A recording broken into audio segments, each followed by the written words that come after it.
بسم اللہ الرحمن الرحیم۔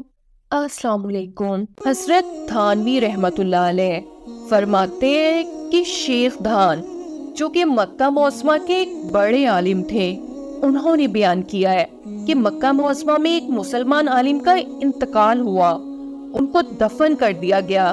تھوڑے عرصے بعد ایک اور شخص کا انتقال ہوا، اس کے وارثوں نے یہ چاہا کہ اس کو بھی اسی عالم کی قبر میں دفن کر دیا جائے۔ چنانچہ ان کی حسب خواہش جب اس عالم کی قبر کھودی گئی تو دیکھا اس عالم کی لاش کی بجائے ایک حسین و جمیل لڑکی کی لاش رکھی ہوئی تھی۔ دیکھنے سے وہ لڑکی یورپین معلوم ہوتی تھی۔ سب کو حیرت ہوئی کہ یہ کیا معاملہ ہے۔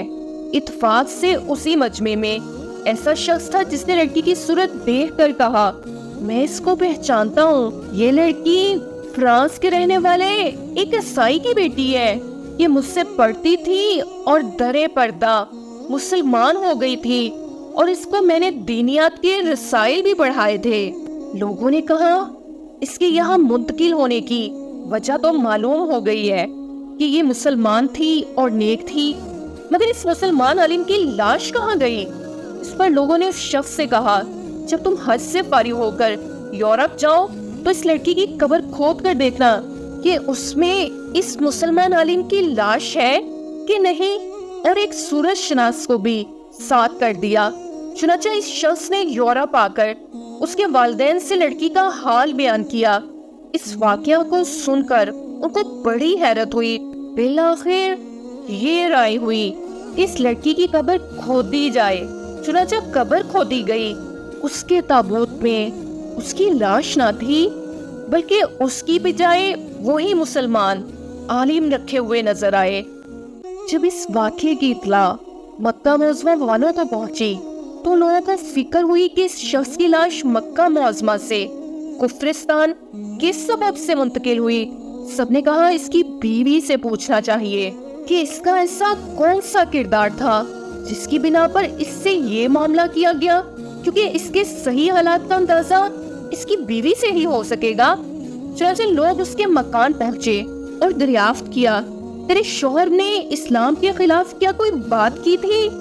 تو اس نے کہا وہ تو بڑی نماز اور قرآن پاک کی تلاوت کرنے والے تہجد گزار تھے۔ لوگوں نے اس سے کہا ذرا سوچ کے بتاؤ، کیونکہ اس کی لاش مکہ معظمہ میں دفن کرنے کے بعد فرانس کے کفرستان کیسے پہنچ گئی؟ کوئی بات اسلام کے خلاف ضرور تھی جو اس کی لاش کفرستان لے گئی۔ اس پر اس کی بیوی نے کہا، اور تو مجھے کچھ معلوم نہیں، البتہ اتنا معلوم ہے کہ عیسائی مذہب کی یہ بڑی اچھی بات ہے کہ وہاں ہر وقت پاک صاف رہنا فرض نہیں۔ لوگوں نے کہا بس یہی بات ہے جس کی وجہ سے اللہ تعالیٰ نے اس کی لاش کو عیسائیوں کی جگہ پھینک دیا جن کے طریقے کو وہ پسند کرتا تھا۔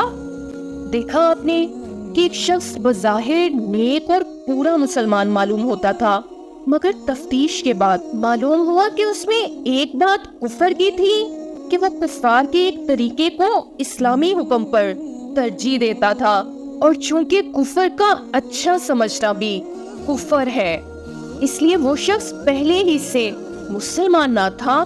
اور یہ ضروری نہیں کہ ہر جگہ لاش منتقل ہو جایا کرے، اللہ تعالیٰ کبھی ایسا بھی کر کے دکھا دیتے ہیں تاکہ لوگ اس سے عبرت پکڑیں اور سمجھیں کہ بدحالی کا یہ نتیجہ ہوتا ہے۔ ویڈیو اچھی لگی ہے تو لائک اور کامنٹ کریں، فرینڈس اینڈ فیملی کے ساتھ شیئر کریں، چینل پہ نئے ہیں تو سبسکرائب کر لیں اور بیل نوٹیفیکیشن آن کر دیں۔ ملتے ہیں آپ سے نیکسٹ ویڈیو میں۔ اللہ حافظ۔